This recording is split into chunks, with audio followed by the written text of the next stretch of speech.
Hello, magandang hapon po sa inyong lahat, sa ating lahat. Hapon man sa inyo, umaga man sa inyo, o ano pong oras dyan, habang kayo po ay nanonood sa video ni Brother Rilo sa ating pong pagpatuloy sa ating pag-aaral sa 7 benepisyo ng mananampalatayang Kristiyano. Ito po yung pang-anim na benepisyo ng mananampalatayang Kristiyano. Ang pinakapamagat nito ay ang mayroong buhay na walang hanggan. Alam na alam po natin na ang buhay na walang hanggan ay hindi po dito sa lupa, kundi doon po sa kabilang buhay. Bago po roon, mga giliw kong taga-subaybay sa YouTube channel ng ating Brother Rilo, salamat po muli muna sa inyong pagsasubscribe sa ating YouTube. Tayo po muna ay dumako sa panalangin bago tayo magpatuloy. Samahan niyo po ako sa panalangin, mga giliw kong kaibigan, kamag-anak at mga kakilala at kamanggagawa. Tayo po muna ay manalangin. Mapagpalang Diyos, marami pong salamat sa hapong ito na araw ng linggong muli na para po maluwalhati namin ang banal mong pangalan sa aming pag-aaralan sa himpapawid ng iyong mga salita at maalaman po ng bawat mananampalatayang Kristiyano na meron kang pinagkaloob na mga benepisyo sa bawat sasampalataya sa Panginoong Hesukristo. Samahan niyo po kami sa pag-aaral ng iyong mga salita sa pang-anim na benepisyo ng isang mananampalatayang Kristiyano sa araw na ito, Panginoon. Salamat po sa gabay, sa patnubay, at pangunguna ng banal mong Espiritu. Sa iyo po ang lahat ng aming papuri, pagluwalhati at salamat sa inyong pagpapala sa mga nakikinig, nanonood at makakapanood ng video ito. Ang lahat po ng papuri namin, Ama at parangal, ibinabalik po namin sa inyo sa pangalan ng Panginoong Hesus. Amen. Okay po mga giliw kong taga-subaybay, ito po yung pang-anim nating benepisyo. Inya po yung mayroong buhay na walang hanggan. Na sabi nga po natin na hindi po ito dito sa lupa. Ito yung pinakabuod ng ating pupunan ng teksto, yung sabi sa unang Pedro, Kabanata 1, talatang 9, sabi po rito, na inyong tinatanggap ang layunin ng inyong pananampalataya. Tinatanggap po natin ang layunin ng ating pananampalataya, sabi rito. Ang alin? Ang pagkaligtas ng inyong mga kaluluwa. So yun po yung pag naligtas po ang ating kaluluwa, doon po may kakaroon po tayo ng pupunta tayo sa buhay na walang hanggan. Actually po mga giliw kong taga-subaybay, ang katanungan dito, yung bang buhay na walang hanggan ay para lamang sa maliligtas? Hindi po. Pati rin po doon sa parusahan, mga giliw ko na sumusubaybay, parehas pong mayroong buhay na walang hanggan. Sa makatwid po, lahat ng mga tao ay mayroong buhay na walang hanggan. Ang nagkaiba lang po ito, yung hindi nakakilala sa Panginoon at hindi tumama ang ayon sa gusto ng Panginoon pamantayan, mayroon siyang buhay na walang hanggan patungo naman sa parusahan. At yung namang tumama sa pananampalatayang nais ng Panginoon na batayan, may buhay na walang hanggan doon naman sa piling ng Diyos. Kaya po parehas na mayroong buhay na walang hanggan. Yung isa doon sa parusahan at yung isa naman ay sa piling ng Panginoon. Yan, sa buhay. Ang verse niyan makikita natin sa aklat ng Mateo, Kabanata 25. Tingnan natin. Mateo 25 ang kapitulo, talatang 46. Okay. 25:46. Basahin po natin mga giliw kung sumusubaybay. 25 ng aklat ng Mateo, talatang 46. Sabi po rito, 46, at ang mga ito'y mga paroroon sa walang hanggang kaparusahan. Ito yung mga mayroong maling pananampalataya, hindi nakatama sa linya ng gusto ng Panginoon.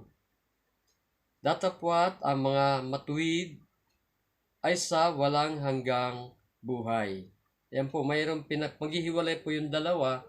Yung isa walang hanggang kaparusahan at yung isa naman ay walang hanggang buhay. Sa dalawa po ang parehas mayroong buhay na walang hanggan. Lahat po ng tao mayroong palang buhay na walang hanggan. Magkaiba nga lang po ang patutunguhan ng dalawa. Isang parusahan, buhay na walang hanggan, sa parusahan at walang hanggang buhay sa piling naman ng Diyos doon sa buhay. Mateo 25, talatang 46. Atin pong babasahin yung mga talata na nagsasabi sa buhay na walang hanggan, nagpapatunay na mayroong buhay na walang hanggan. Yung Mateo pa rin po 18 naman, tingnan natin. Mateo 18, talatang 8 hanggang 9. Tingnan natin kung ano yung sinasabi dito, mga minamahal kong sumusubaybay. Mateo 18:8 hanggang 9. At kung ang kamay mo o ang paa mo ay makapagpapatisod sa iyo, ay putulin mo at iyong itapon. Mabuti pa sa iyo ang pumasok sa buhay na pingkaw o pilay kaysa may dalawang kamay o dalawang paa ka, na ibulig ka sa apoy na walang hanggan. At kung ang mata mo ang makapagpapatisod sa iyo, ay dukitin mo at iyong itapon. Mabuti pa sa iyo ang pumasok sa buhay na iisa ang mata kaysa dalawang mata na ibulid ka sa apoy ng impyerno. So mayroon pong impyerno at mayroong buhay na walang hanggan, yung buhay pong patutunguhan. Yung dalawang lugar na patutunguhan ng bawat tao. Ayan po, patunay na mayroong buhay na naghihintay sa tao. Buhay na walang hanggan po yun. Yung 19 ng Mateo pa rin, talatang 16 naman hanggang 17, sabi po rito, Mateo 19, 16, 17, at narito, lumapit sa kanya ang isa, nagsabi, Guro, ano ang mabuting bagay na gagawin ko upang ako'y magkaroon ng buhay na walang hanggan?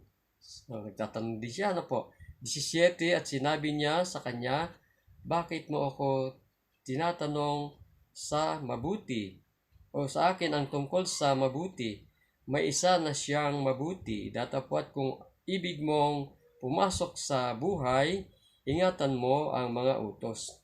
Ayun po ang utos ng ating Panginoon, ay ingatan ang utos para makapasok ang tao sa buhay na walang hanggan. Kasi tinatanong po ng isang taong yaon kung paano siya magkakaroon ng buhay na walang hanggan. Medyo mabigat po ang pagpasok sa kaunting pahapyaw natin dito sa Mateo 7. Mga minamahal ko, pansinin nating mabuti yung salita ng Panginoon dito. Panginoong Hesus mismo ang nagkikwento rito. 7:14 ng Mateo. Sabi po rito, sapagkat makipot ang pintuan. Okay. At makitid ang daan patungo sa buhay. So, makipot ang pintuan at makitid ang daan patungo sa buhay, at kakaunti ang nakakasumpong niyaon.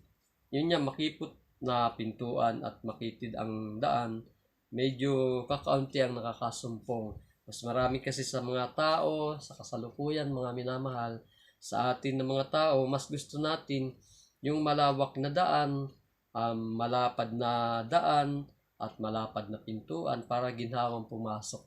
Pag kumikipot na, medyo nagdadalawang isip tayo. Pero ang dulo noon ay buhay. Sabi rito, makipot na pintuan, makitid na daan, pero buhay pala ang nasa dulo niyaon. At kakaunti lang po ang nakasusumpong sa pintuang yaon dahil napakakitid na ng daan, makipot pa ang pintuan. At mayroon pa rin paliwanag ang Apostol San Mateo sa buhay na ito, sa buhay na walang hanggan. 16 naman ang kabanata ng Mateo pa rin. Siya pa rin po ang author na patungkol sa buhay na walang hanggan. Okay, Mateo 16:25, ayon sa kanya San Mateo, sapagkat ang sino mang mag-ibig iligtas ang kanyang buhay ay mawawalan nito, at ang sino mang mawalan ng kanyang buhay dahil sa akin ay makakasumpong niyaon. Panginoong Hesus po may sabi nito. 26, sapagkat ano ang pakikinabangin ng tao kung makamtan niya ang buong sanglibutan at mawawalan siya ng kanyang buhay? Ano ang ibibigay ng tao na katumbas ng kanyang buhay? Wala pong katumbas ang ating buhay. Ibig lang sabihin, wala pong halaga ang yaman ng sanlibutan kung ang magiging kapalit nito ay kapahamakan ng ating buhay. Mapupunta tayo sa impyerno, ibig sabihin noon. Kaya sabi po rito, ano mapapala natin kahit makamtan natin ang buong yaman ng sanlibutan? Kung mapapariwara naman, mapapahamak ang ating buhay o kaluluwa doon sa parusahan. Ibig lang sabihin po dito, mayroon talagang buhay na naghihintay sa tao. At yan po ay buhay na walang hanggan sa kabilang buhay sa piling ng Diyos. Okay po, at maganda po yung pangako rito ng Panginoon. Pansin natin mabuti sa aklat pa rin ng Mateo 19, talatang 29. Kung magagawa natin ito, mga minamahal ko, napakaganda. 19:29 ng Mateo. Sabi po rito, at ang bawat mag-iwan na mga bahay o mga kapatid na lalaki o mga kapatid na babae o ama o ina o mga anak o mga lupa dahil sa aking pangalan ay tatanggap ng tig-100 at magsisipagmana ng walang hanggang buhay. Ayan po ang pangako. Ibig sabihin, kung sino man mag-iwan ng mga bahay, mga kapatid, mga anak, magulang, lalaki, babae, lahat po, kapag po ipinagpalit natin sila alang-alang sa Panginoon, ibig sabihin doon, medyo magpapaliwanag tayo ng konti dito. Yung pong pag-iwan na rito, ang sinasabi, yung ayaw kang payagan ng iyong mga mahal sa buhay na maging mananampalataya ka. Kasi sa tingin po ng marami, mga minamahal, karaniwan dito ang nagiging palagay, nag-iiba ka ng relihiyon. Inabago mo ang relihiyon. Kasi po, lumilipat ka sa ibang pananampalataya. Yun po ang ibig sabihin. Iniiwanan mo yung dati nating paniniwala. Pero ang sabi ng Panginoon, kung iiwanan mo ang iyong mga mahal sa buhay na naroon sa dating paniniwala na ayaw ng Panginoong Diyos, dahil nga sa pinakikita dito sa mga maling paniniwala, yung yaong may mga sinasamba tayo na gawa ng kamay ng tao. Nasabi nga po natin sa araling 5 na ang ating Diyos hindi pwedeng ilagay sa pitaka, hindi pwedeng isabit sa dingding, hindi pwedeng buhat-buhatin yun ng karo, sapagkat napakalaki ng ating Panginoong Diyos. Ang kanyang trono, luklukan ay nasa langit, at ang kanyang tungtungan ng kanyang mga paa ay ang lupa. Kaya nga po, gaano kalaking Diyos mayroon tayo.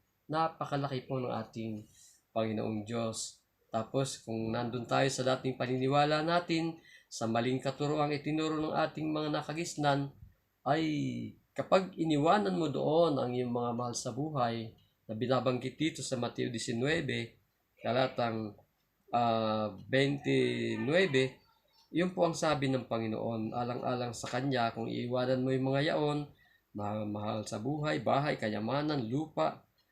Sabi niya, tatanggap ng tig-100 at magmamana ng walang hanggang buhay. Ayan po, ano po, napakabuti ng pangako ng ating Panginoon. Napaka bigat nga lang gawin kasi nakataya yung ating relasyon sa ating mga mahal sa buhay. Okay. At yan po yung pangako na dito pinakikita na mayroong talagang buhay na walang hanggan. Ano ang ating mababasa pa uli sa Juan? Pangako pa rin ito sa Juan 3 mula 15 hanggang 16. Puntahan naman natin. Tungkol rin po ito sa buhay na walang hanggan. Juan 3 mula 15 hanggang 16.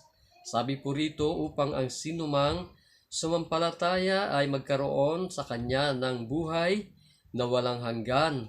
16, sapagkat gayon na lamang ang pag-ibig ng Diyos sa sanglibutan na ibinigay niya ang kanyang bugtong na anak upang ang sinumang sa kanya ay sumampalataya ay huwag mapahamak kundi magkaroon ng buhay na walang hanggan. Ayun po, mayroon pong buhay na walang hanggan sa mga sasampalataya. Hindi po parurusahan, kundi bagkos magkaroon ng buhay na walang hanggan dahil sa pag-ibig ng ating Panginoong Diyos. Sabi rin po sa 6:40 ng Juan pa din, kay Juan na po tayo ngayon, pansinin po natin mabuti tungkol sa buhay na walang hanggan din po ito.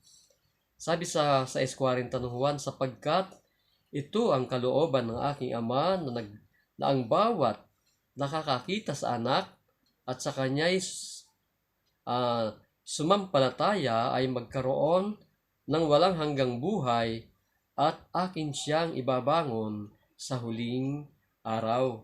Praise God, sabi dito. Pagdating dito sa 47, doon sa itaas 40, kalooban ng Ama na sino mang makasumpong sa ating Panginoong Hesus, makakita sa kanya sumampalataya, ay nagkakaroon ng buhay na walang hanggan at ibabangon ng Panginoong Hesus sa huling araw. Sa 47, sa pa rin ng kabanata, sabi ng Panginoong Hesus, katotohanan, katotohanang sinasabi ko sa inyo, ang sumasampalataya ay may buhay na walang hanggan. Dito po, nililiwanag na po, inuulit-ulit na ng Panginoong Hesus sa kabanata 6 ng Juan. Tingnan pa po natin sa talatang 51. Doon pa rin po sa 6 ng Juan. Sabi po rito, 51, ako ang tinapay na buhay na bumababang galing sa langit.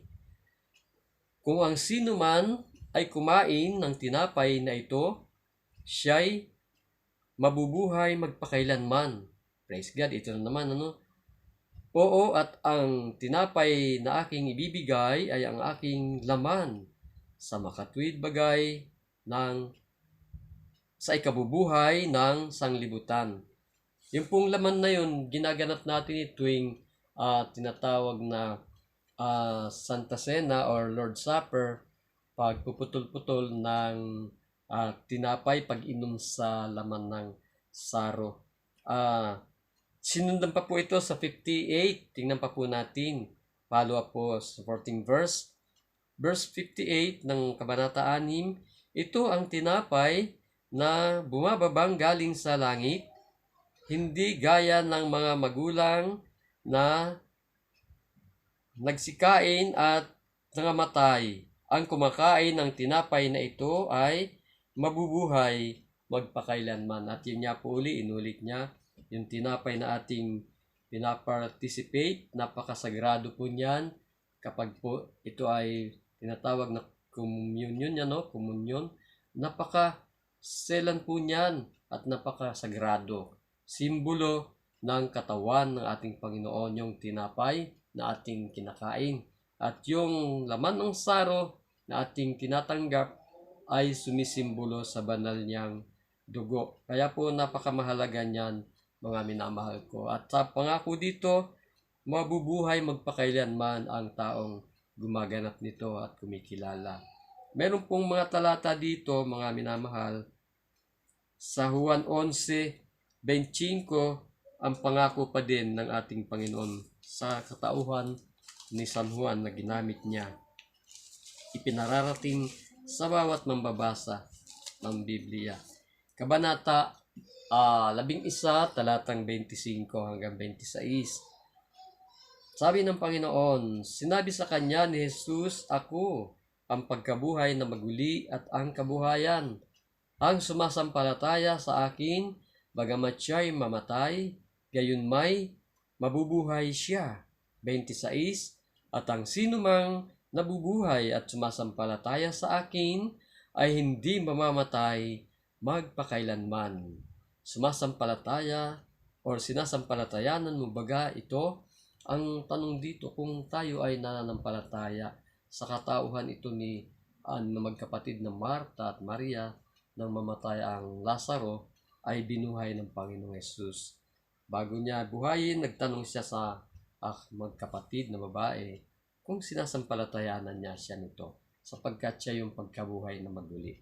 At ang sumasampalataya, sabi ng Panginoong Hesus, ay bagamat siya'y mamatay, muling mabubuhay. Kaya purihin ng Panginoon Diyos, yan po ay may mga patunay na may buhay na walang hanggan. Meron tayong konting kaalamang babasahin dito, mga minamahal. Yung unang Korinto 15. Tingnan natin kung ano ibig sabihin ng nakatula rito. Sa unang Korinto 15, talatang 53 hanggang 54, medyo ibang kwanto ng konti, medyo dagdag kaalaman to. Tungkol naman ito sa kabilang buhay nga po. 53 hanggang 54. Sabi sa 53 ng unang Korinto 15, sapagkat kinakailangan na itong may kasiraan ay mabihisan ng walang kasiraan. At itong may kamatayan ay magbihis ng walang kamatayan. Datapwat 54, datapwat pagka itong may kasiraan ay mabihisan ng walang kamatayan, walang kasiraan, ay itong may kamatayan ay mabihisan ng walang kamatayan.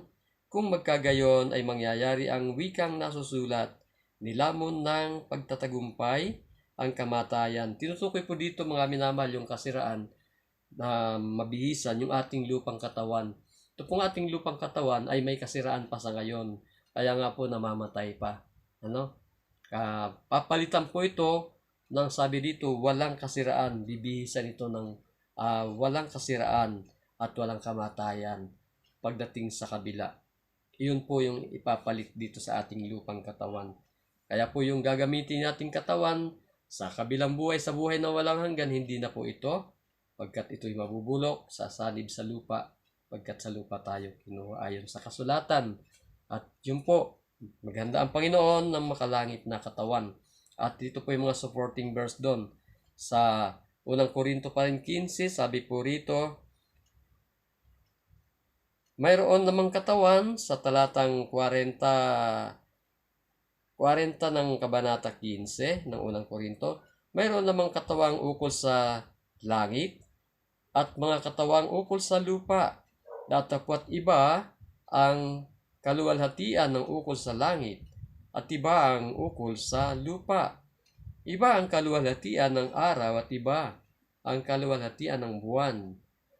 At iba ang kaluwalhatian ng mga bituin, sapagkat ang isang bituin ay naiiba sa ibang bituin sa kaluwalhatian. Tuloy po natin sa 42. Gayon din naman ang pagkabuhay na maguli ng mga patay.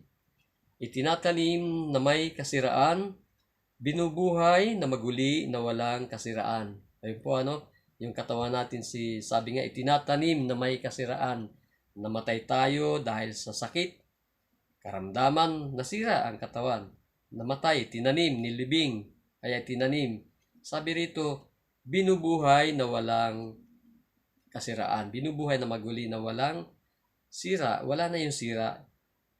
Perfect body na po yun. 43, itinatanim na may pagkasipayo, binubuhay na maguli na may kaluwalhatian, itinatanim na may kahinaan, binubuhay na maguli na may kapangyarihan. Ayan, may kapangyarihan na.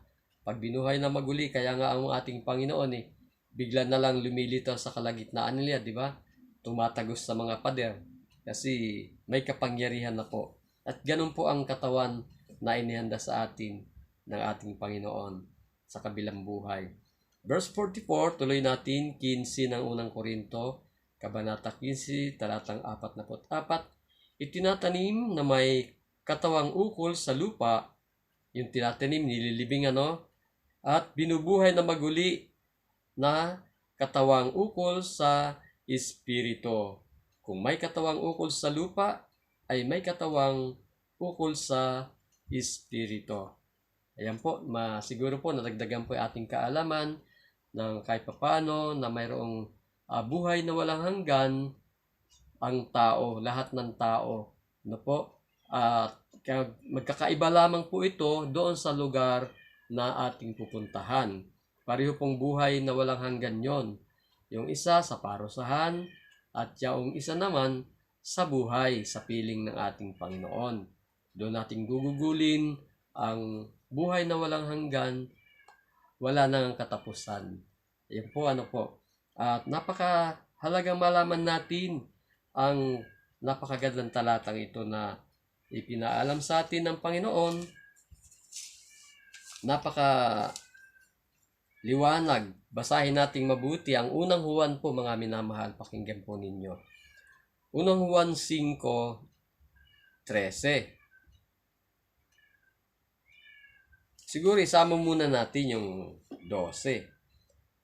Unang Juan 5:12 hanggang 13. Ang kinaroroonan ng anak ay kinaroroonan ng buhay. Ang hindi kinaroroonan ng anak ng Diyos ay hindi kinaroroonan ng buhay. Yun ang 12.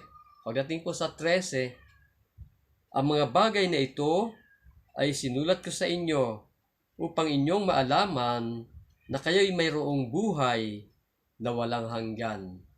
Sa makatwid bagay, sa inyong nananampalataya sa pangalan ng anak ng Diyos. Napakagandang talata nito, mga minamahal. Ang kasulatan ay tunay na nga sulat daw ang mga bagay na ito upang maalaman natin na tayo ay mayroong buhay na walang hanggan.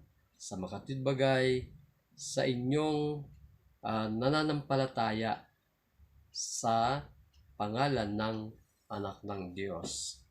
Purihin ang Panginoong Diyos sa napakagandang pangakong ito sa atin. Kaya po doon sa aklat ng Hebreo, yung huling talata na ating babasahin, Kabanatang 10, talatang 23.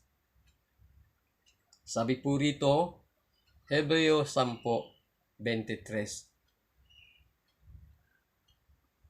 na ating ingatang matibay ang pagkakilala ng ating pag-asa upang huwag mag-alinlangan, sapagkat tapat ang nangako.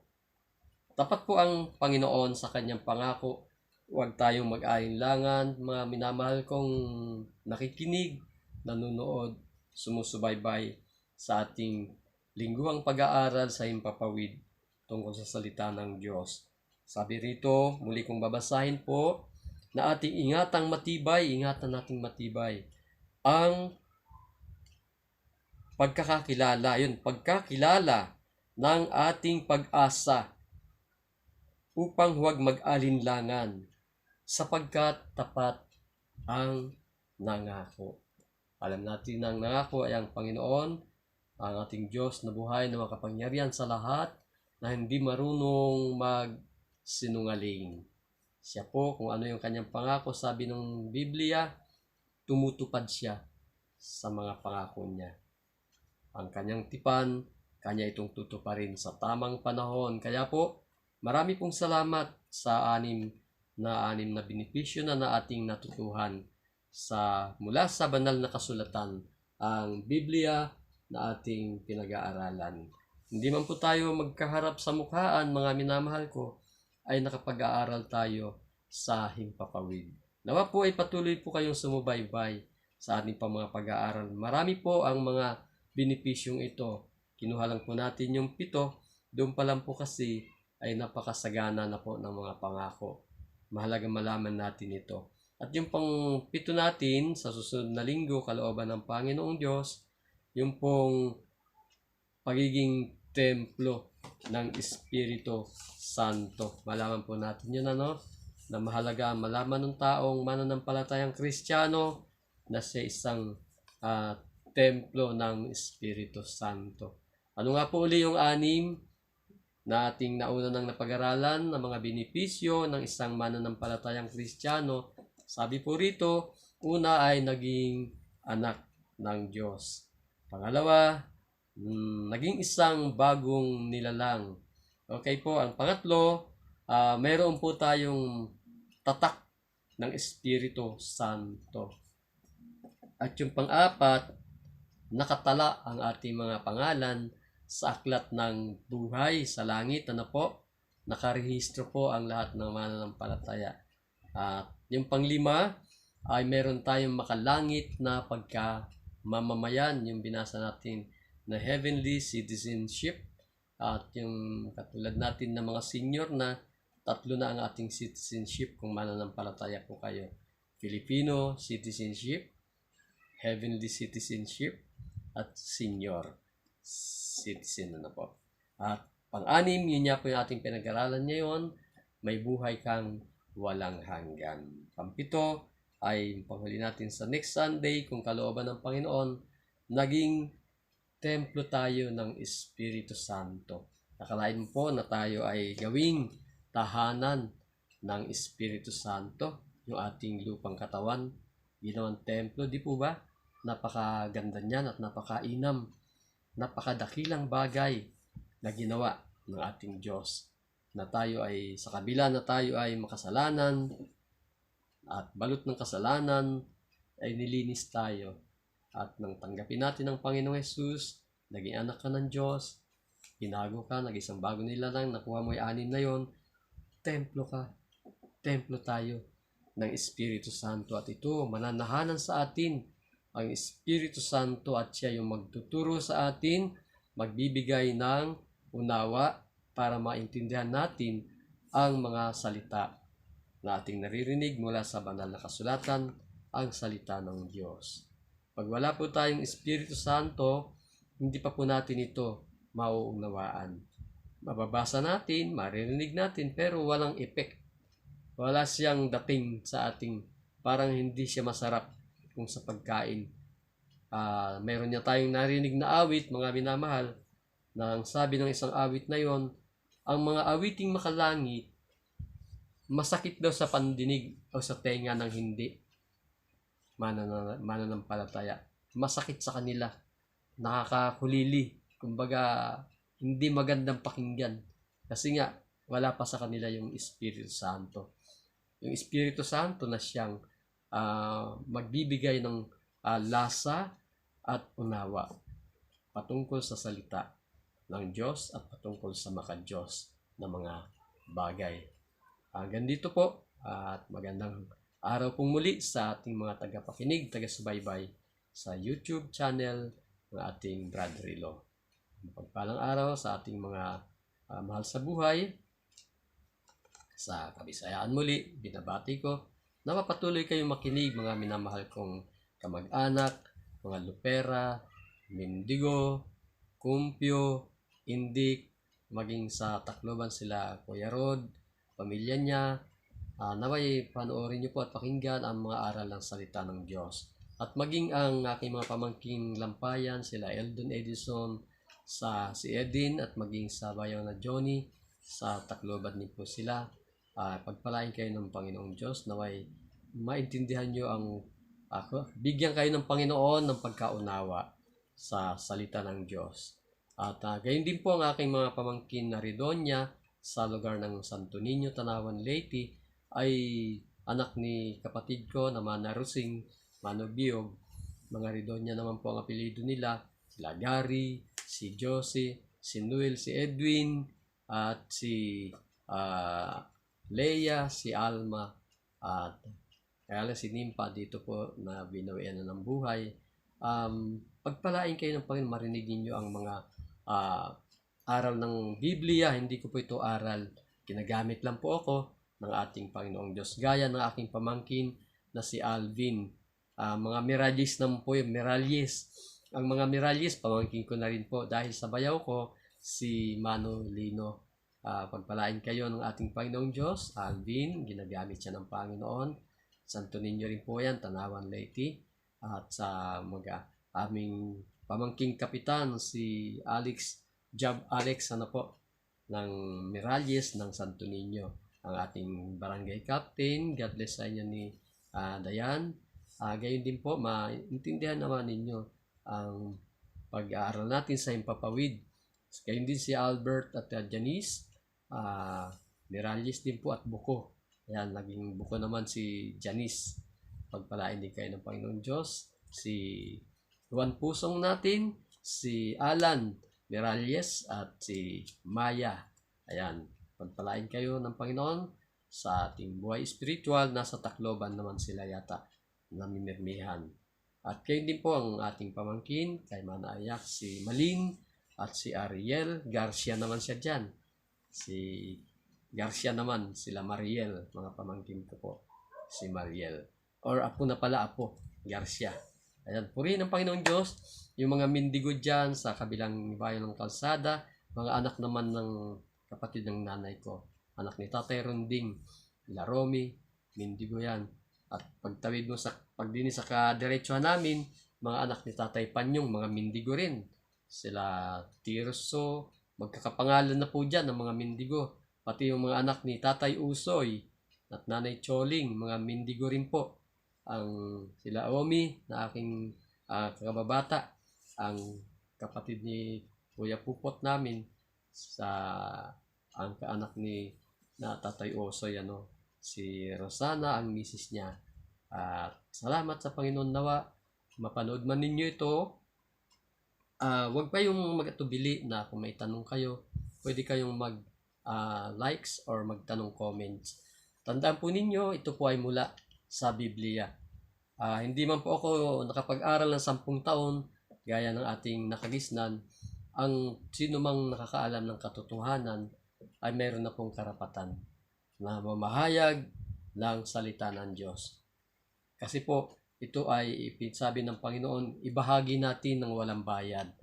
Once na mayroon ka ng alam dito, na ganun pala at mayroong panganib, tungkulin na po natin na ipahayag ang panganib na iyon. Kasi po, mga minamahal, parang magulang natin yan na hindi niya alam na naglalakad siya sa kalsadang iyon, sa dulo pala ay mayroong bangin.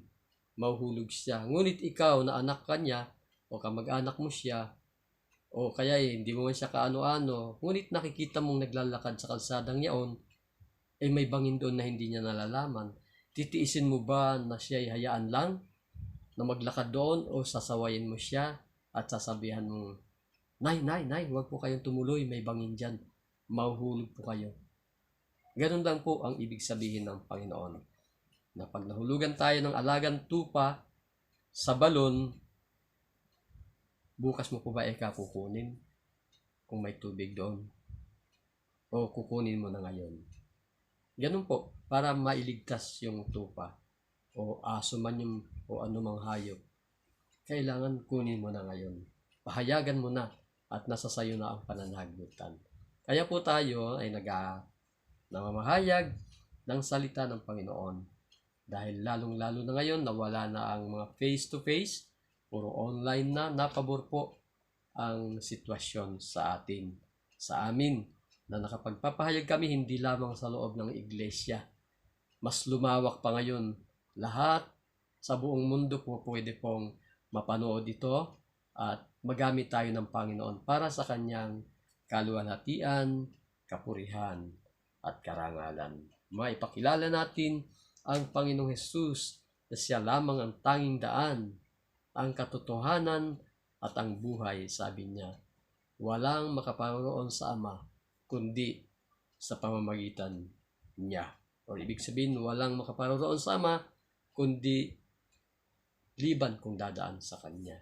Sapagkat sa silong ng langit, sabi ng Biblia, walang ibang pangalan na ibinigay ng Diyos Ama upang maging tagapagligtas, kundi ang pangalan ng Kanyang nag-iisang anak, ang Panginoong Hesukristo natin.